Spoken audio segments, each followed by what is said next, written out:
Hello dear students, कैसे हो आप सब। Welcome to MI chemistry classes.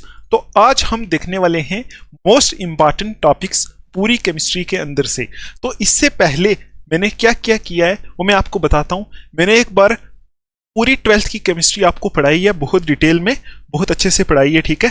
उसके बाद सारे ही इंपॉर्टेंट क्वेश्चंस मैंने दिए और ऑर्गेनिक केमिस्ट्री के 1 शॉर्ट रिवीजन लेक्चर्स भी मैंने आपके लिए बनाए। तो अगर आपने वो सब देख लिए, अगर नहीं भी देखे, फिर भी आज की ये वीडियो आपके लिए बहुत ज़रूरी है, ठीक है। तो आज मैं आपको बताऊंगा मोस्ट इंपॉर्टेंट टॉपिक्स हर एक चैप्टर में से। केमिस्ट्री जो है इसमें टोटल 10 चैप्टर्स हैं, तो उन 10 चैप्टर्स में से मोस्ट इंपॉर्टेंट टॉपिक्स जो हैं, क्या क्या आपको रिवाइज करना चाहिए एग्जाम में जाने से पहले, ठीक है, वो हम आज डिस्कस करेंगे। तो ज़्यादा टाइम वेस्ट ना करते हुए हम सीधा सीधा चलते हैं, देख लेते हैं। तो मैंने 10 के 10 चैप्टर्स एक ही बार यहाँ लिख दिए हैं, तो आपको थोड़ा सा सब्र रखना पड़ेगा।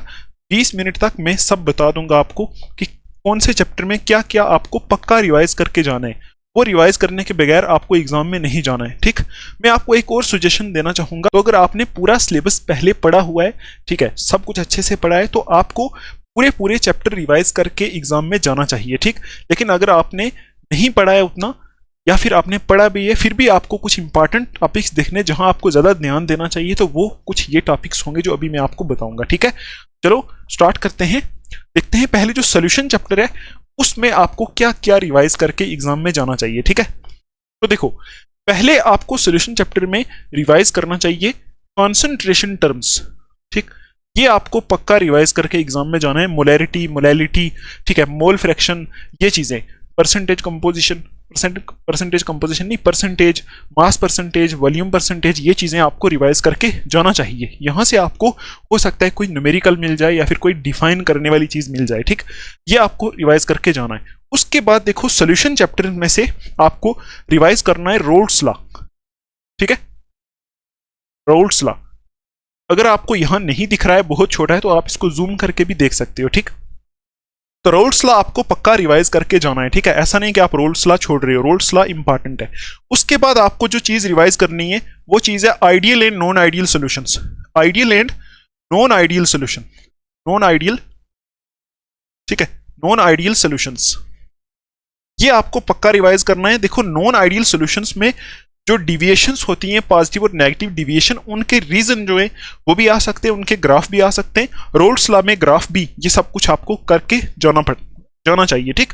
अच्छा, उसके बाद देखो सॉल्यूशन चैप्टर में और क्या रिवाइज करना चाहिए।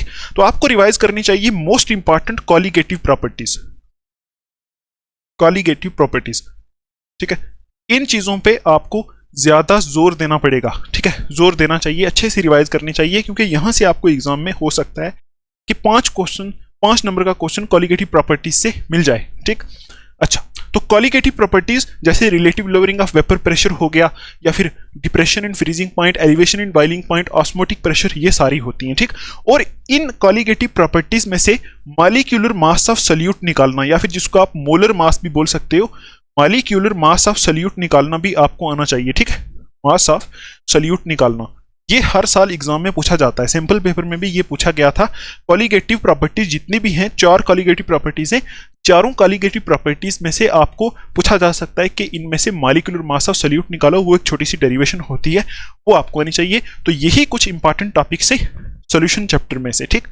ये आपको पक्का रिवाइज करने, अगर आपने पूरा पढ़ा है तो आप पूरा ही रिवाइज करो, लेकिन इन पे थोड़ा ध्यान देना, आप मत इनको आप छोड़ दो तो यहां से आपका काम खराब हो जाए।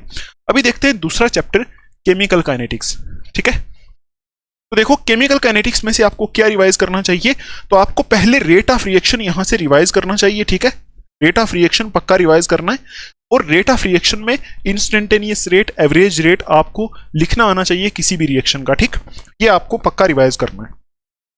उसके बाद देखो, यहां रेट ऑफ रिएक्शन के साथ में ये भी लिख देता हूं, rate constant, rate of reaction, rate constant, और रेट कांस्टेंट के यूनिट्स निकालना, ठीक है। रेट कांस्टेंट के units for first order, second order, third order reaction, ठीक है, वो आपको आने चाहिए।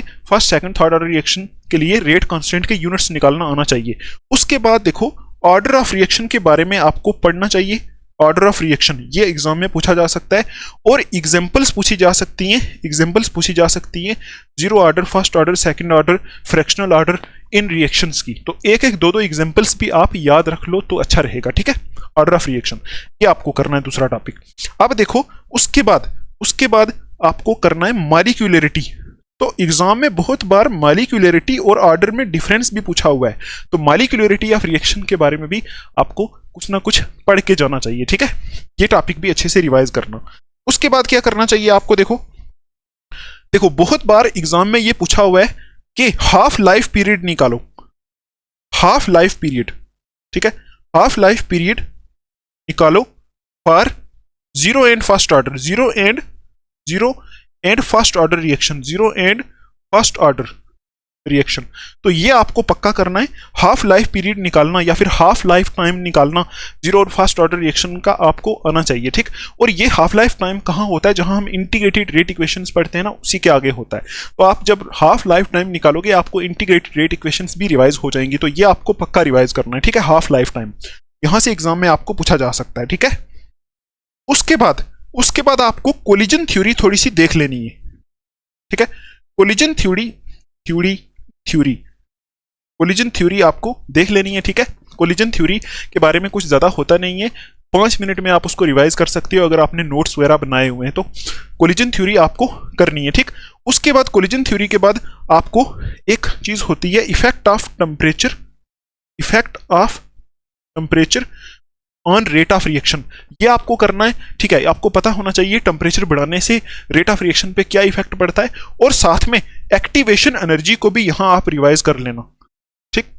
एक्टिवेशन एनर्जी को भी रिवाइज कर लेना, ठीक है। और एरहेनियस इक्वेशन ये भी आपको रिवाइज करनी पड़ेगी, एरहेनियस इक्वेशन, बस इतना कर लो। और सैंपल पेपर में एक क्वेश्चन ये भी आया था effect of concentration on rate of reaction, तो वो आप बड़ी आसानी से ऐसे ही लिख सकते हो रिवाइज करने के बगैर ही। तो जैसे आप रिवाइज करोगे तो इन टॉपिक्स पे थोड़ा सा ध्यान देना, ठीक है। एक्टिवेशन एनर्जी पे, effect of temperature, collision theory, Arrhenius equation, ये चीजें जो मैंने लिखी हैं इन पे, ठीक है। तो यहां से केमिकल काइनेटिक्स से आपको ये चीजें ही रिवाइज करनी है, ठीक। ऐसा नहीं कि बाकी छोड़ दोगे, अगर आपने पूरा पढ़ा है, आपको पता है कि हमने पूरा पढ़ा है, हमें 70 में से 70 ही मार्क्स लाने, तो जो आपने पूरा पढ़ा है उन्हीं नोट्स को आपने रिवाइज करना है, ठीक है। और रिवीजन की स्ट्रेटेजी में 2 दिन बाद डालूंगा 9 डेट को, रिवीजन स्ट्रेटेजी के आपको कैसे रिवाइज करना है एग्जाम से पहले पूरी केमिस्ट्री को, ठीक। लेकिन बस मैं ये बता रहा हूं कि ये कुछ टॉपिक्स हैं जिन पे आपको ध्यान देना है, ठीक। अच्छा, उसके बाद देखो चैप्टर आ गया हमारा इलेक्ट्रोकेमिस्ट्री। तो इलेक्ट्रोकेमिस्ट्री में प्रीवियस ईयर में जितने भी पेपर्स हैं सब में पूछा हुआ है गैल्वेनिक सेल की डायग्राम, ठीक। तो आपको गैल्वेनिक सेल पढ़ लेना है। गैल्वेनिक सेल में जो भी चीजें होती हैं उसकी डायग्राम कैसी होती है, उसको लेबल कैसे करना है। इसमें गैल्वेनिक सेल में एक सेल होता है डेनियल सेल, वो आपको आना चाहिए। उसके बाद सॉल्ट ब्रिज क्या होता है, वो सारी चीजें गैल्वेनिक सेल के बारे में आपको पढ़ लेनी है, ठीक है। अच्छा, फिर आपको यहां इलेक्ट्रोकेमिस्ट्री में लॉज ऑफ इलेक्ट्रोलिसिस पक्का पढ़ना है। लॉज ऑफ इलेक्ट्रोलिसिस के लॉज, ये हर बार पूछा जाता है, ठीक है। इलेक्ट्रोलिसिस के लॉज आपको पक्का पढ़ने हैं, ठीक है। उसके बाद आपको ये पढ़ना है conductivity and its types, conductivity की टाइप्स एंड वेरिएशन, ठीक है। वेरिएशन विद डाइल्यूशन, और आपको पता है कंडक्टिविटी जो होती है और कंडक्टेंस, कंडक्टिविटी चीजें आपने पढ़ी हैं। कंडक्टिविटी की टाइप्स आ जाती हैं specific conductivity, molar conductivity, equivalent conductivity. यहां से एग्जाम में आपको पूछा जा सकता है। और ये कंडक्टिविटी डाइल्यूशन करने पे इन पे क्या इफेक्ट पड़ता है ये भी आपको देखना है, effect of dilution on conductivity, molar conductivity, equivalent conductivity, ठीक है, या फिर कंडक्टेंस। तो ये टॉपिक आपको करना है, ठीक है, कंडक्टिविटी वाला। उसके बाद देखो आपको कौन सा रिवाइज करना है, उसके बाद आपको रिवाइज करना है फ्यूल सेल, ठीक है। फ्यूल सेल आपकी बुक में दिया हुआ है हाइड्रोजन ऑक्सीजन फ्यूल सेल। तो एग्जाम में ये भी पूछा हुआ है कभी कभी कि फ्यूल सेल जो होता है वो गैल्वेनिक सेल से कैसे बेटर होता है, ठीक। तो फ्यूल सेल में वाटर भी बनता है, वो वाटर पीने के लिए भी यूज हो सकता है, इसलिए गैल्वेनिक सेल से ये बेटर होता है, ठीक। अच्छा, तो फ्यूल सेल जो आपकी बुक में दिया हुआ है हाइड्रोजन ऑक्सीजन फ्यूल सेल, ये आपको करना है, एग्जाम में आ सकता है। उसके बाद देखो ड्राई सेल भी आपको करना है, ठीक है, ड्राई सेल करना है। और लेड स्टोरेज बैटरी, ये आपको पढ़ना है, ठीक है, स्टोरेज बैटरी, ये आपको करना है, ठीक है। अच्छा, उसके बाद क्या करना है आपको, कोलरोस लॉ, कोलरोस लॉ, ठीक। कोलरोस लॉ जो है, कोलरोस लॉ और इसकी एप्लीकेशंस, कोलरोस लॉ और इसकी एप्लीकेशन जो होती हैं वो आपको पक्का करनी है, वो छोड़नी नहीं है, ठीक। और उसके बाद आपको करना है एक टॉपिक कोरोजन, और कोरोजन में आपको एक चीज पढ़नी है, मैकेनिज्म ऑफ रस्टिंग, ये मत छोड़ना, mechanism of rusting, mechanism of rusting मत छोड़ना, ठीक है। जो कोरोजन के मेथड्स ऑफ प्रिवेंशन होते हैं वो तो आप खुद ही लिख सकते हो, लेकिन कोरोजन में मैकेनिज्म ऑफ रस्टिंग जो है वो आपको पक्का पता होना चाहिए, और रस्ट का क्या फार्मूला होता है वो भी पता होना चाहिए, ठीक। ये चीजें आपको इलेक्ट्रोकेमिस्ट्री से पढ़नी है। और बाकी आप अगर रिवाइज करना चाहते हो तो नॉन इक्वेशन वगैरह, ठीक है, इलेक्ट्रोड पोटेंशियल वगैरह, वो भी रिवाइज करके जाना, हो सकता है वहां से एग्जाम में पूछा जाए, लेकिन मेन ये चीजें यहां से एग्जाम में पूछा जा सकता है, ठीक है। ये हो गई हमारी फिजिकल केमिस्ट्री। अभी हम चलते हैं इनऑर्गेनिक केमिस्ट्री के ऊपर, ठीक। इनऑर्गेनिक केमिस्ट्री में डी एंड एफ ब्लॉक और कोऑर्डिनेशन कंपाउंड से, तो हम पहले देख लेते हैं डी एंड एफ ब्लॉक से आपको क्या क्या रिवाइज करना चाहिए, ठीक। तो सबसे पहले आपको डी एंड एफ ब्लॉक से देखो, D and F D block के जो सीरीज होते हैं ना, 3D 4D and 5D series, ये होते हैं, इनकी आपको इलेक्ट्रॉनिक कन्फिग्रेशन आनी चाहिए, ठीक है। इनकी इलेक्ट्रॉनिक कन्फिग्रेशन एग्जाम में पूछी जा सकती है, इलेक्ट्रॉनिक कन्फिग्रेशन, इनका एटॉमिक नंबर, इनके सिंबल्स आपको आने चाहिए, ठीक है। उसके बाद आपको डी ब्लॉक का जो 3D सीरीज है, 3D सीरीज की ऑक्सीडेशन स्टेट्स आनी चाहिए, ट्रेंड इन ऑक्सीडेशन स्टेट्स, ठीक है, ये आनी चाहिए। उसके बाद आपको इनकी कैटालिटिक प्रॉपर्टीज के बारे में पता होना चाहिए, कैटालिटिक प्रॉपर्टीज, ठीक। जूम कर लो, मैं थोड़ा सा छोटा लिख रहा हूं, आप जूम कर लो, ठीक। कैटालिटिक प्रॉपर्टीज के बारे में पता होना चाहिए। ऐसे पूछा जा सकता है, why D block elements show catalytic properties, या जैसे बाकी भी प्रॉपर्टीज होती है ना, why D block elements form interstitial compounds, why D block elements form coloured ions, ठीक है। तो ये आपको पता होना चाहिए। Catalytic properties, coloured ion formation, ठीक, coloured ion formation, interstitial compound formation, magnetic properties, ये कुछ देख लेना आप, ठीक है। उसके बाद देखो, उसके बाद आपको K2Cr2O7 potassium dichromate and KMnO4 जो कंपाउंड्स होते हैं ना यहां, इनकी ऑक्सीडाइजिंग प्रॉपर्टीज पक्का रिवाइज करनी है। ऑक्सीडाइजिंग प्रॉपर्टीज, इनकी ऑक्सीडाइजिंग प्रॉपर्टीज मैंने आपको पढ़ाई है, तो आपको प्लेलिस्ट भी मिल जाएगी, अभी आपके पास देखने का टाइम नहीं है, जो आपने पढ़ा है पहले वही रिवाइज करो, ठीक। ऑक्सीडाइजिंग प्रॉपर्टीज इनकी छोड़ना नहीं है, ये यहाँ से एग्जाम में आपको पूछा जा सकता है। और ऑक्सीडाइजिंग प्रॉपर्टीज में एसिडिक, बेसिक, मीडियम जैसे जैसे आपको लिखवाई थी वो सारी ही रिवाइज करनी है आपको, ठीक है। और बाकी थोड़ा थोड़ा इनका जो प्रिपरेशन वगैरह प्रॉपर्टीज बाकी होती है ना, उन पर भी नजर लगा सकते हो आप, क्योंकि अगर आपको 70 में से 70 ही मार्क्स लेने, तो फिर ऐसा नहीं हो सकता कि यहाँ से ही आए, हो सकता है यहाँ से कुछ क्वेश्चंस आपको ना आए, कुछ बाहर से आए, तो उसके लिए आपको पूरा चैप्टर रिवाइज करना पड़ेगा। लेकिन अगर आपको पास होना है, मतलब पास होने का मतलब है कि 50 मार्क्स चाहिए आपको, या फिर 45, 50, 55, तो यहां से ही वो मिल जाएंगे आपको, इतना ही रिवाइज करके, ठीक। अच्छा, तो ये आपको करना है इनकी ऑक्सीडाइजिंग प्रॉपर्टीज। उसके बाद आपको क्या पढ़ना है, ठीक है, लेंथानाइड्स एंड एक्टिनाइड्स, लेंथानाइड्स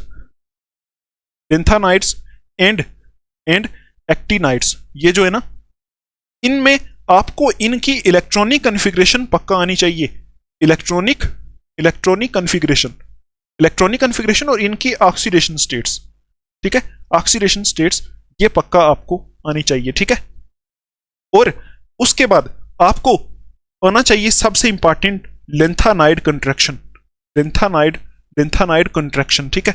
लेंथानाइड कंट्रैक्शन टॉपिक छोड़ना नहीं है, कंट्रैक्शन, इसका काज और कॉन्सिक्वेंसेस, ठीक। तो ये चीजें आपको पढ़नी है, ये चीजें आपको रिवाइज करनी है D and F block element से, ये पक्का करनी है, ठीक है। बाकी आप सीक्वेंस में रिवाइज कर सकते हो, पूरा चैप्टर रिवाइज करो तो बहुत बेटर है, लेकिन ये आपको पक्का करनी है, ठीक।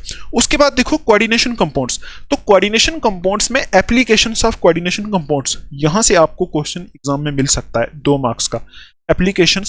एप्लीकेशंस इनकी, ठीक, कहां कहां इस्तेमाल होते हैं वो आप पढ़ लेना, ठीक है। उसके बाद देखो कोऑर्डिनेशन कंपाउंड का जो आइसोमेरिज्म होता है, वहां से लिंकेज आइसोमेरिज्म बहुत बार पूछा है, आइसोमेरिज्म वाला टॉपिक भी आपको पढ़ना है। उसके बाद कोऑर्डिनेशन कंपाउंड्स का जो नोमेनक्लेचर है वहां से 2 मार्क्स या 1 मार्क्स का क्वेश्चन आपको आ सकता है। इनका नोमेनक्लेचर आपको पक्का रिवाइज करना है, ठीक है। अच्छा, अब देखो आगे। उसके बाद देखो जो कोऑर्डिनेशन कंपाउंड की बेसिक टर्म्स होती है ना, यहां से भी एग्जाम में पूछा हुआ है। बेसिक टर्म्स में जैसे कोऑर्डिनेशन स्फीयर, ठीक है, कोऑर्डिनेशन एंटिटी या कोऑर्डिनेशन स्फीयर हो गया, कोऑर्डिनेशन नंबर हो गया, ठीक है, ये चीजें। और उसके बाद आपको एक बेसिक टर्म जो यहां यूज होती है लिगेंड्स, लिगेंड्स और लिगेंड्स की टाइप्स और एग्जांपल्स, जैसे मोनोडेंटेट, बाइडेंटेट, पॉलीडेंटेट, ठीक है, एम्बीडेंटेट लिगेंड और फ्लेक्सीडेंटेट लिगेंड्स, ये दोनों आपको पक्का पढ़ने लिगेंड्स में। एम्बीडेंटेट, फ्लेक्सीडेंटेट और उनकी एग्जांपल्स। हो सकता है एग्जाम में आपसे एम्बीडेंटेट लिगेंड 1 मार्क्स का पूछा जाए, ठीक, ये आपको पक्का पढ़ना है। उसके बाद देखो यहां और क्या करना है आपको, इतना हो गया। देखो वर्नर थ्योरी मैंने पढ़ाई है आपको। वर्नर्स थ्योरी जो है, इसमें आपको कौन से कंपाउंड्स वर्नर ने लिए थे अपनी स्टडी करने के लिए वो रिवीजन करना है। प्राइमरी वैलेंसी, सेकेंडरी वैलेंसी क्या होती है वो रिवाइज करना है, ठीक है। वर्नर थ्योरी में ये चीजें आपको रिवाइज करनी है। उसके बाद valence bond theory and CFT, इनके पोस्टुलेट्स आप रिवाइज कर सकते हो, ठीक। और हो सकता है कि वैलेंस बॉन्ड थ्योरी को अप्लाई करके भी कोई क्वेश्चन पूछा जाए आपसे कि इसको किसी कंपाउंड के ऊपर अप्लाई करो, हाइब्रिडाइजेशन दिखाओ, लो spin complex, high spin complex दिखाओ, कलर दिखाओ, तो वो भी आपको थोड़ा सा वैलेंस बॉन्ड थ्योरी रिवाइज करनी पड़ेगी, ठीक है। तो सीएफटी के पोस्टुलेट ही कर लो तो काफी है, ठीक। इतना आप कोऑर्डिनेशन में कर लो बस, इसके बाहर नहीं जाएगा। 2 मार्क्स का तो नोमेनक्लेचर ही आ जाएगा, 1 मार्क्स का आइसोमेरिज्म आ जाएगा। हो सकता है कि लिगेंड्स में से पूछ लें, इतना कर लोगे तो बहुत ठीक है। और कलर ऑफ कोऑर्डिनेशन कंपाउंड्स भी रिवाइज कर सकते हो, ठीक है। बस इतना आप कोऑर्डिनेशन में करना। उसके बाद देखो ये हो गई हमारी इनऑर्गेनिक केमिस्ट्री और ये हो गई फिजिकल। अब आगे देखते हैं। आई होप आप बोर नहीं हो रहे होंगे। अभी आपका एग्जाम है तो मेहनत आपको बहुत करनी पड़ेगी, ठीक है। 2-3 दिन ही बचे आपके एग्जाम में। मेरे से जितना हो रहा है मैं आपके लिए कर रहा हूं, ठीक है। तो आपको बाकी मेहनत खुद करनी पड़ेगी और कोई तरीका नहीं है। देखो हम जो लोग हैं, हम टीचर्स, हम सिर्फ आपको बता सकते हैं, पढ़ना तो आपको खुद ही पड़ता है, ठीक। मेहनत आपको खुद ही करनी पड़ती है। तो जितना आपसे अभी हो सकता है सोचो, 12th एक ही बार है, दोबारा 12th नहीं आएगी। जितना हो सकता है उतनी ही मेहनत करो, जितना आपसे हो सकता है। दिन रात एक करके एग्जाम लिख दो ताकि मार्क्स भी अच्छे आए, ठीक है। तो फिर कॉन्फिडेंस भी आएगा आपको। अब आगे देखते हैं। हेलो एल्केन और हेलो एरीन, ये ऑर्गेनिक अभी स्टार्ट होगी, ठीक। तो halo alkane hello arene chapter में देखते हैं क्या क्या आपको करना चाहिए। देखो पहली चीज है, हेलो एल्केन और हेलो एरीन चैप्टर में एक टॉपिक आता है लास्ट में, सिलेबस में लास्ट में दिया होता है। उस टॉपिक का नाम होता है uses and side effects. Uses and side effects, ठीक है, ऑफ डीडीटी, फ्रियोन, क्लोरोफॉर्म, ठीक है, फ्रियोन, क्लोरोफॉर्म, कार्बन टेट्राक्लोराइड, ठीक है। वो जो टॉपिक है वो आपको पक्का करना है। और डीडीटी और फ्रियोन तो पक्का ही आपको रिवाइज करना है। यूजेस और side effects, DDT, Freon, chloroform, carbon tetrachloride, ठीक है, बाकी जो भी है आइडोफॉर्म है, जो भी है वो आपको पक्का रिवाइज करना है, हाँ, ठीक, इसमें। उसके बाद देखते हैं आगे। अब देखो, अब आपको पता है कि ऑर्गेनिक में सारी रिएक्शंस होती हैं, तो हम मोस्ट इंपॉर्टेंट रिएक्शंस देखेंगे। तो यहां से आपको कौन कौन सी रिएक्शन करनी है, ठीक, मैं आपको और बता देता हूं। यहां से पहले तो आपको R&S कॉन्फ़िगरेशन जो है ना, R&S कॉन्फ़िगरेशन, इसके रूल्स भी आने चाहिए और RS कॉन्फ़िगरेशन नोमेनक्लेचर असाइन करना भी आना चाहिए, ठीक। फिर उसके बाद SN1 एंड SN2 ये आपको आने चाहिए। न्यूक्लियोफिलिक सब्स्टिट्यूशन रिएक्शन, इनके मैकेनिज्म आने चाहिए आपको। हो सकता है एग्जाम में आपसे ये पूछे जाए, ठीक।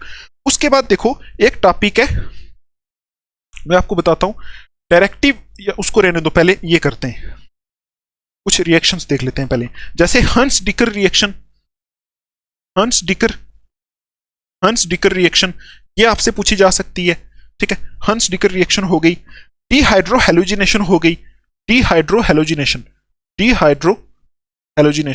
ठीक है, ये रिएक्शन हो गई। ये भी आपको एग्जाम में पूछी जा सकती है। एलिमिनेशन रिएक्शंस में ये पार्ट आ जाता है, ठीक है। उसके बाद देखो फ्रीडल क्राफ्ट एल्काइलेशन और acylation, Friedel crafts acylation and alkylation, ये आपको एग्जाम में पूछी जा सकती है। ये हेलो एरीन की इलेक्ट्रोफिलिक सब्स्टिट्यूशन रिएक्शन में होती है, ठीक। उसके बाद देखो फिटिग रिएक्शन, फिटिग रिएक्शन, ठीक है, Wurtz Fittig reaction, Wurtz Fittig reaction, Fittig reaction दोनों अलग होती हैं, फिटिग और वुड्स फिटिग दोनों अलग अलग होती हैं, ये आपको पता होना चाहिए, ठीक है। उसके बाद एक इंपॉर्टेंट टॉपिक है directive influence of, directive influence, influence of halogens for monosubstituted compounds, influence of halogens, halogens for monosubstituted compounds, for monosubstituted, ठीक है, सब्स्टिट्यूटेड कंपाउंड्स, ये आपको आना चाहिए टॉपिक, ठीक। इसमें हम क्या देखते हैं कि अगर मतलब डायरेक्ट कहाँ डायरेक्ट होगा, कहाँ हैलोजन अटैक करेगा, ठीक, या कहाँ कोई कंपाउंड अटैक करेगा किसी में, हेलोएरिन में, ये यहाँ रिंग में रिएक्शंस देखते हैं, इस वजह से ये टॉपिक वहाँ होता है, ये आपको रिवाइज करनी है चीज़ें। फिटिग रिएक्शन, वुड्स फिटिग रिएक्शन, ये Friedel craft alkylation, acylation, SN1 SN2 D hydrohalogenation, और मोस्ट इंपॉर्टेंट है ये पहला यूजेस एंड साइड इफेक्ट वाला, यहाँ से हर बार पूछा जाता है, हो सकता है आपको 2 मार्क्स का यहाँ से आ जाए, ठीक। और आपको यहां एक और चीज भी याद करनी है, हेलोएल्केन क्या होते हैं, हेलोएरिन्स क्या होते हैं, इनकी डेफिनेशन भी पक्का करनी है, यहां से भी एग्जाम में बहुत बार पूछा हुआ है, ठीक है। और ये D and F block element जो होते हैं, इनकी डेफिनेशन भी आपको पक्का करनी है। ट्रांजिशन एलिमेंट्स क्या होते हैं, इनर ट्रांजिशन एलिमेंट्स क्या होते हैं, ये भी एग्जाम में पूछा हुआ है, ये डेफिनेशन आपको पक्का करनी है। सोल्यूशन क्या होते हैं, ये भी पक्का करना है, ठीक। अच्छा, अब ये कुछ टॉपिक्स हैं जो आपको हेलोएल्केन्स और हेलोएरिन्स में से करने हैं, ठीक। अब देखो एल्कोहल्स, फिनोल्स और ईथर वाले चैप्टर में देखते हैं, ठीक है। तो एल्कोहल्स, फिनोल्स और ईथर में आपको पहले सबसे जो इंपॉर्टेंट चीज है वो करना चाहिए एसिडिटी, इनकी acidity, acidity of alcohols, alcohols and phenols, ये आपको करना है टॉपिक। इसमें एसिडिटी आ जाती है अल्कोहल और फिनोल की। ये भी पूछा जा सकता है कि फिनोल क्यों ज्यादा एसिडिक होते हैं, ठीक है, तो उनमें आपको वो रेजोनेंस वगैरह दिखा के करना है, वो आपको पता है सारा, वो आपको करना है, ठीक। उसके बाद देखो एस्ट्रिफिकेशन रिएक्शन, एस्ट्रिफिकेशन, ये रिएक्शन आपको पक्का करनी है यहां, ठीक। उसके बाद most important Kolbe's reaction, Kolbe's reaction ये करनी है, और Reimer Tiemann, Reimer Tiemann reaction, ये दोनों रिएक्शंस आपको पक्का करनी है। रेमर टाइमेन रिएक्शन और कॉल्ब रिएक्शन डायरेक्ट पूछी जा सकती है, ठीक, इनको नहीं छोड़ना है, ठीक है। उसके बाद देखो हाइड्रोबोरेशन ऑक्सीडेशन, आपने सुना है यहां hydroboration, hydroboration oxidation, HBO, hydroboration oxidation, ये मेथड्स ऑफ प्रिपरेशन में आता है, ये भी आपको पक्का करना है, ठीक। उसके बाद देखो, उसके बाद एक इंपॉर्टेंट चीज है identification of primary, secondary and tertiary alcohol वाला जो टॉपिक है, उसमें आपको ल्यूकास टेस्ट पक्का करना है, ल्यूकास टेस्ट और Victor Meyer test, Victor Meyer test, Meyer test, ये मैंने ल्यूकास टेस्ट आपको नहीं पढ़ाया, आप ये खुद कर लेना। ल्यूकास टेस्ट आपको एग्जाम में पूछा जा सकता है, ऐसे क्वेश्चन आ सकता है, how can you identify primary, secondary, tertiary alcohol using Lucas test, ठीक, तो ये आपको पक्का करना है, ठीक। अच्छा, उसके बाद देखो, उसके बाद देखो आपको क्या करना है, एल्कीन से अल्कोहल को कैसे प्रिपेयर कर सकते, तो प्रिपरेशन, प्रिपरेशन, ठीक है, of alcohols, alcohols from alkenes, from alkenes, ये टॉपिक आपको छोड़ना नहीं है, ये एग्जाम में पूछा जा सकता है, how can you prepare alcohols from alkenes, ठीक है। उसके बाद जो मिथेनॉल और इथेनॉल कंपाउंड्स है ना, इथेनॉल, इथेनॉल एंड इथेनॉल, इनके बारे में आपको थोड़ी सी जानकारी होनी चाहिए, एग्जाम में पूछा जा सकता है, what are the side effects of methanol, या फिर what are the uses of ethanol, ठीक है, या फिर इनको कैसे प्रिपेयर किया जा सकता है, ये आपको पक्का करना है, ठीक। और एक रिएक्शन आपको यहां लास्ट करनी है, dehydration of alcohols, dehydration of alcohols, और इसका मैकेनिज्म भी देख लेना, ठीक है, डिहाइड्रेशन ऑफ एल्कोहल्स। बाकी आप अगर सीक्वेंस वाइज रिवाइज करोगे पूरे पूरे चैप्टर तो ज्यादा बेटर है, मैं आपको बोल रहा हूं, वैसे ज्यादा बेटर है, लेकिन अगर आपको अभी टाइम उतना नहीं है तो आप ये टॉपिक पक्का रिवाइज करना, ठीक। अच्छा, अब देखो aldehyde ketones and carboxylic acid chapter, तो यहां मैं आपको सीधा सीधा बताता हूं, यहां सबसे इंपॉर्टेंट है एल्डोल कंडेंसेशन, एल्डोल कंडेंसेशन, ठीक, रिएक्शन एल्डोल कंडेंसेशन, और केनिजारो, CANNIZZARO रिएक्शन। तो अगर आपको 5 मार्क्स में एल्डोल कंडेंसेशन और कैनिजारो दोनों ही रिएक्शन आ गई, तो आप इसमें क्रॉस एल्डोल कंडेंसेशन और क्रॉस कैनिजारो रिएक्शन भी ऐड कर देना, ठीक है, क्योंकि थोड़ा सा क्वेश्चन भी लेंथी हो जाएगा वैसे, ये इंपॉर्टेंट है। उसके बाद देखो यहां इस चैप्टर के अंदर आपको क्या क्या करना है, यहां आपको क्लीमेंसन रिडक्शन, ठीक है, वुल्फ किश्नर रिडक्शन, यहां नेम रिएक्शन है सारी, ठीक है, किश्नर रिडक्शन, ये वाली Wolff Kishner reduction, Clemmensen reduction, Stephens reduction, ये सारी आपको आनी चाहिए, ये सारी रिएक्शंस आपको पूछी जा सकती हैं, ठीक। स्टीफेंस रिडक्शन हो गया। उसके बाद देखो ओजोनोलिसिस आपने यहां पढ़ा था, ओजोनोलिसिस वाली एक रिएक्शन थी, ओजोनोलिसिस कराई थी वहां एल्कीन्स की, ओजोनोलिसिस, ठीक। और गैटरमैन कोच रिएक्शन, ये रिएक्शन आपको पक्का करनी है, ठीक है, ये सारी रिएक्शंस, ठीक। उसके बाद देखो मैं आपको बताता हूं और क्या करना है आपको, देखो और करना है आपको यहां ऑक्सीडेशन, यहां आपको करना है oxidation of aldehydes and ketones by Tollens and Fehling solution, ठीक है, ये आपको मैंने बताया था, एंड फैलिंग सोल्यूशन, ये आपको पक्का करना है, ठीक, ऑक्सीडेशन वाला पार्ट। और उसके बाद आपको एक चीज करनी है, वो है कार्बोक्सिलिक एसिड में एसिडिक नेचर इसका, कार्बोक्सिलिक एसिड का एसिडिक नेचर आपको पक्का पढ़ना है, ठीक। और यहां आपको एक रिएक्शन पढ़नी है कार्बोक्सिलिक एसिड में HVZ रिएक्शन, ये पक्का करनी है। और डीकार्बोक्सिलेशन रिएक्शन कार्बोक्सिलिक एसिड की, और इसके methods of preparation, carboxylic acid के मेथड्स ऑफ प्रिपरेशन भी एग्जाम में पूछे जा सकते हैं, 2 या 3, ठीक। ये आपको करना है aldehyde ketones and carboxylic acids में से। और मोस्ट इंपॉर्टेंट जो मैंने ये ऊपर लिखी है, aldol condensation, Cannizzaro, Clemmensen, Wolff Kishner, Stephen, ozonolysis, Gattermann, ये मत छोड़ना, और एसिडिटी मत छोड़ना। और एक और भी इसमें चीज होती है, वो होती है effect of substituents on acidity of carboxylic acids, वो मैं आपको यहां लिख के बता देता हूं। इफेक्ट ऑफ सब्सटीट्यूएंट्स,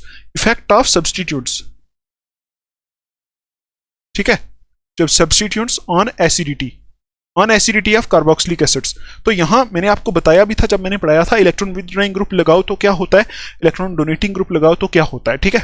और आपको एल्डिहाइड में कौन सा ग्रुप होता है, कीटोन में कौन सा ग्रुप होता है, कार्बोक्सिलिक एसिड में कौन सा ग्रुप होता है, ये भी आना चाहिए, यहां से भी पूछा जा सकता है, ठीक।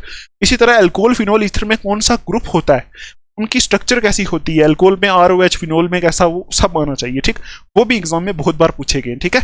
अभी देखो हमारा ये ऑर्गेनिक कंपाउंड्स कंटेनिंग नाइट्रोजन वाला चैप्टर है, इसमें आपको क्या क्या रिवाइज करना चाहिए वो मैं आपको बताता हूं।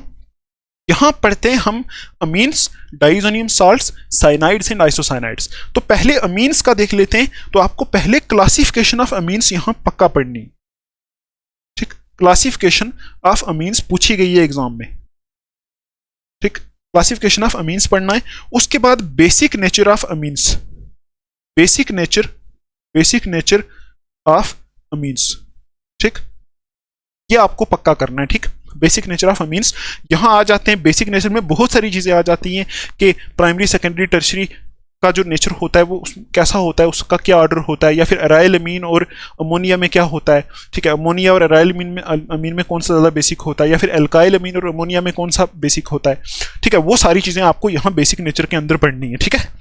अच्छा, अब देखो आगे, यहां आपको 2 सिंथेसिस के पढ़ने, Gabriel phthalimide, PHTHALIMIDE, Gabriel phthalimide synthesis, ये, और हाफमैन ब्रोमोमाइड, ये अमीन की सिंथेसिस है, मतलब methods of preparation, bromamide, Hopman bromamide degradation reaction, ठीक है, ये आपको पक्का यहां करना है, ठीक। अच्छा, उसके बाद देखो और क्या करना है, reaction of amine with nitrous acid, reaction of amines with nitrous acid, means with nitrous acid होता है HNO2। मैंने आपको बताया था HNO2 नाइट्रस एसिड होता है, इसको इन सिटू प्रिपेयर किया जाता है NaNO2 प्लस HCl डाल के, रिएक्शन के अंदर ही इसको नाइट्रस एसिड को प्रिपेयर किया जाता है। ठीक, ये आपको पक्का पढ़ना है। उसके बाद आपको डाईएजोनियम साल्ट वाले पार्ट में डाईएजोटाइजेशन रिएक्शन पक्का पढ़नी है। ठीक है, और डाईएजोनियम साल्ट की रिएक्शंस भी देख लेना। उन रिएक्शंस में मोस्टली कपलिंग रिएक्शंस आप पढ़ते हो डाईएजोनियम साल्ट में, कपलिंग रिएक्शंस पक्का देखना। और सब्स्टिट्यूशन वाली जो रिएक्शंस होती है ना, उनमें सेंडमेयर रिएक्शन ये भी देख सकते हो। और एक इसमें आ जाती है बाल्स-शाइमैन रिएक्शन, ये भी आप देख सकते हो। ठीक, और साइनाइड और आइसोसाइनाइड में आपको साइनाइड्स और आइसो, देखो डाईएजोनियम साल्ट छोटा सा पार्ट होता है। ठीक, साइनाइड्स और आइसोसाइनाइड्स में आपको क्या देखना है, मैंने आपको ईथर का बताया, ईथर्स, चलो ठीक है, ईथर इतना काफी है। यहां देखो डाईएजोटाइजेशन रिएक्शन पढ़नी है आपको, डाईएजोटाइजेशन रिएक्शन का मैकेनिज्म भी पढ़ना है। ठीक है, कपलिंग रिएक्शंस यहां डाईएजोनियम साल्ट्स की सेंडमेयर बाल्स-शाइमैन रिएक्शन ये करनी है। ठीक, और यहां कार्बाइल-अमीन रिएक्शन को मत छोड़ना, ये अमीन्स की रिएक्शन होती है, कार्बाइल-अमीन रिएक्शन पक्का पढ़ के जाना। ठीक, और यहां आपको साइनाइड्स और आइसोसाइनाइड्स जो है ना, उनमें क्या पढ़ना है, उसमें आपको एक मेंडियस रिडक्शन, देखो साइनाइड और आइसोसाइनाइड के मेथड ऑफ प्रिपरेशन में भी कार्बाइल-अमीन रिएक्शन यूज होती है। इनमें आपको हाइड्रोलिसिस एंड रिडक्शन रिएक्शंस जो है साइनाइड और आइसोसाइनाइड्स की, वो पढ़नी है। और रिडक्शन रिएक्शन में मेंडियस रिडक्शन पक्का पढ़ना है, मेंडियस रिडक्शन ये पक्का आपको करना है। ठीक है, तो ये हो गया हमारा ऑर्गेनिक कंपाउंड्स कंटेनिंग नाइट्रोजन, इतना आपको पक्का करना है। अब देखो एक चैप्टर बच गया जिसका नाम है बायोमॉलिक्यूल्स, तो वो देख लेते हैं। ठीक है, तो देखते हैं बायोमॉलिक्यूल में क्या क्या पढ़ना है। तो बायोमॉलिक्यूल्स में सबसे पहले आपको पता है यहां बहुत सारे आते हैं ना, कार्बोहाइड्रेट्स होते हैं ना, यहां कार्बोहाइड्रेट्स में आपको कार्बोहाइड्रेट्स की क्लासिफिकेशन पढ़नी है। क्लासिफिकेशन में आप क्या देखते हो, ओलिगोसैकेराइड, पॉलीसैकेराइड, मोनोसैकेराइड। ठीक है, उनकी एग्जांपल्स वो एग्जाम में पूछा जा सकता है। और यहां से reducing and non reducing sugars, ठीक है, ये आपको पक्का पढ़ना है, रिड्यूसिंग शुगर्स। ठीक, reducing and non reducing sugars या फिर reducing and non reducing carbohydrates भी आपको बोला जा सकता है, ये आपको पक्का पढ़ना है। ठीक, उसके बाद कार्बोहाइड्रेट्स वाले पार्ट में से आपको स्ट्रक्चर पढ़नी है और कुछ ना कुछ उनके बारे में इंफॉर्मेशन, कुछ इंपॉर्टेंट पॉइंट्स पढ़ने हैं। किसके बारे में, ग्लूकोज के बारे में। ठीक है, लैक्टोज, ठीक है, उसके बाद ग्लूकोज, लैक्टोज, सुक्रोज, ठीक है, सेलुलोज और स्टार्च, इनके बारे में आपको कुछ ना कुछ पॉइंट्स आने चाहिए और इनकी स्ट्रक्चर बनाना आना चाहिए। और मोस्टली सेलुलोज की और एक और होता है स्टार्च, ये इन दोनों की स्ट्रक्चर्स जो होती है बड़ी बड़ी होती हैं, वो आपको आनी चाहिए। तो ग्लूकोज और फ्रुक्टोज, इनकी स्ट्रक्चर तो जब आप रिवाइज करोगे आप करोगे ही। ठीक है, तो ये आपको एग्जाम में यहां से पूछा जा सकता है कार्बोहाइड्रेट्स वाले पार्ट में से। ठीक, उसके बाद देखो प्रोटीन वाले पार्ट में से क्या पूछा जा सकता है, तो पेप्टाइड बॉन्ड आपको पक्का पढ़ना है, 1 मार्क्स का पूछा जा सकता है पेप्टाइड बॉन्ड। देखो यहां कार्बोहाइड्रेट वाले पार्ट में एक ग्लाइकोसिडिक लिंकेज वाला करके एक बॉन्ड होती है, वो भी आपको रिवाइज कर लेना है। ठीक, आई होप आपको समझ में आ रहा होगा। तो प्रोटीन वाले पार्ट से पेप्टाइड बॉन्ड, उसके बाद फाइब्रस एंड ग्लोब्यूलर प्रोटीन। ठीक है, फाइब्रस एंड ग्लोब्यूलर प्रोटीन्स, ये आपको पक्का करके जाना है, यहां से एग्जाम में आपको पूछा जा सकता है। ठीक, फाइब्रस एंड ग्लोब्यूलर प्रोटीन्स। और यहां एक हर साल जो पूछा जा सकता है, मतलब पहले प्रीवियस ईयर में पूछा गया है, वो होता है topic essential and non essential amino acids. Essential and non essential and non essential amino acids. ठीक है, ये आपको टॉपिक प्रोटीन में पक्का करना है। उसके बाद primary secondary tertiary and quaternary structure वाला topic, primary secondary tertiary and quaternary structure of protein वाला टॉपिक बहुत आसान होता है। इसमें अल्फा हेलिक्स और beta pleated sheet structure, alpha helix and beta pleated sheet structure, ये भी आपको देख लेना है, ठीक है। बीटा प्लेटेड शीट स्ट्रक्चर वाला टॉपिक प्रोटीन में ये देख लेना है। और most important, denaturation of protein नहीं छोड़ना है और इसकी एग्जांपल्स, ठीक। डीनेचुरेशन ऑफ प्रोटीन्स वाला पार्ट आपने पढ़ा होगा, ऑफ प्रोटीन्स। और डीनेचुरेशन ऑफ प्रोटीन की एग्जांपल जैसे कर्ड बन जाता है दूध से, वो डीनेचुरेशन की एग्जांपल है, तो वो आपको पक्का करना है, डीनेचुरेशन ऑफ प्रोटीन टॉपिक, ठीक है। ये प्रोटीन्स में से करना है आपको। उसके बाद देखो एंजाइम्स जो होते हैं ना, यहां से आपको एक ही क्वेश्चन पूछा जा सकता है, what are enzymes, what is their function, ठीक है। एंजाइम क्या होते हैं, उनका फंक्शन क्या होता है। तो 2 3 4 जैसे पेप्सिन, मेल्टेज, लैक्टेज, ये कुछ एंजाइम्स होते हैं, उनके फंक्शंस आपको कर लेने, ठीक है, एंजाइम्स वाले पार्ट में से। और उसके बाद विटामिन्स वाला पार्ट है, जो विटामिन वाला पार्ट जो है ये आपको पूरा ही रिवाइज करना पड़ेगा। सारे ही विटामिन जो देखो वाटर सॉल्युबल और फैट सॉल्युबल विटामिन होते हैं, बहुत सारे विटामिन सी, डी, ई, बी कॉम्प्लेक्स फलाना है ना, उन सब विटामिन के आपको केमिकल नेम आने चाहिए। जैसे विटामिन डी का होता है कैल्सीफिरोल, विटामिन ए का होता है रेटिनोल, ठीक है। ऐसे करके बहुत सारे विटामिन के केमिकल नेम्स होते हैं, वो आपको आने चाहिए। वहां से एग्जाम में 1 मार्क्स का पूछा जा सकता है। और विटामिन की कमी से क्या डिजीज लगती है, और बस ये, ठीक है। विटामिन के केमिकल नेम्स, विटामिन की कमी से क्या डिजीज लगती है वो वाला, और विटामिन के सोर्सेज क्या है, ये तीनों चीजें आपको आनी चाहिए। ये पार्ट छोटा सा है, आपको पूरा ही रिवाइज करना पड़ेगा, ठीक है। और बाकी हार्मोन्स वगैरह आप बायो में भी पढ़ते हो, वो आपको यहाँ केमिस्ट्री में मुझे नहीं लग रहा कोई पूछेगा। और न्यूक्लिक एसिड्स में से भी आपको कुछ नहीं कोई पूछेगा, ठीक है, कुछ नहीं पूछेगा। न्यूक्लिक एसिड्स में से मुझे नहीं लग रहा कि आपको कुछ आएगा, लेकिन आपको ये formation of a typical dinucleotide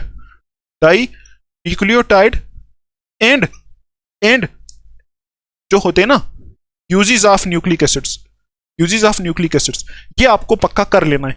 एक डाइन्यूक्लियोटाइड जो मैंने भी आपको कराया था 1 शॉट में, न्यूक्लिक एसिड्स मैंने आपको बताया था, तो एक डाइन्यूक्लियोटाइड की फॉर्मेशन आपको एग्जाम में यहां से कुछ पूछा जा सकता है और यूजेस पूछे जा सकते हैं। और कार्बोहाइड्रेट, प्रोटीन्स, ठीक है, विटामिन्स, एंजाइम्स, इनके यूजेस भी पूछे जा सकते हैं। तो ये कुछ टॉपिक्स हैं जो आपको रिवाइज करने हैं। देखो अगर आप पूरा करोगे तो बहुत बड़ा है, ठीक है, बहुत बड़ा है। तो मेरी एक बार मैं फिर बोल रहा हूं, मैं ये आपको सजेस्ट करूंगा कि अगर आपने पूरा सिलेबस पढ़ा हुआ है तो आप पूरे ही टॉपिक्स रिवाइज करो, पूरा चैप्टर सीक्वेंस वाइज रिवाइज करो, टेंशन फ्री आपका एग्जाम अच्छा होगा। लेकिन ये टॉपिक्स आपको करने चाहिए। ये टॉपिक्स जो हैं इनमें से भी आपको 55 मार्क्स, 50 मार्क्स, 55, 60 इतने मार्क्स आपके बन सकते हैं, ठीक है। तो चलो यहां तक हो गया हमारा, जितने भी इंपॉर्टेंट टॉपिक्स थे हमने देख लिए हैं, ठीक है। तो यहां तक ही हमारी ये वीडियो रहेगी। तो अभी मैं आपके लिए एक 2 डेज स्ट्रेटेजी वाली भी वीडियो लाऊंगा, तो आप इसको देखो, इन टॉपिक्स को रिवाइज करो, अच्छे से पढ़ो, फिर हम मिलेंगे नेक्स्ट वीडियो में। लेकिन उससे पहले मैं आपको बताऊं, अगर आपको कोई भी प्रॉब्लम आ रही है, कुछ पूछना, कोई डाउट है, तो मेरा जो टेलीग्राम ग्रुप है उसकी लिंक आपको यहाँ मिल जाएगी डिस्क्रिप्शन में और कमेंट्स में, वहाँ आप मेरे से कंटेक्ट करके पूछ सकते हो, ठीक। तो फिर हम मिलेंगे नेक्स्ट वीडियो में। तब तक के लिए आप अपना ध्यान रखो, पढ़ाई करो अच्छे से। Take care, thanks for watching.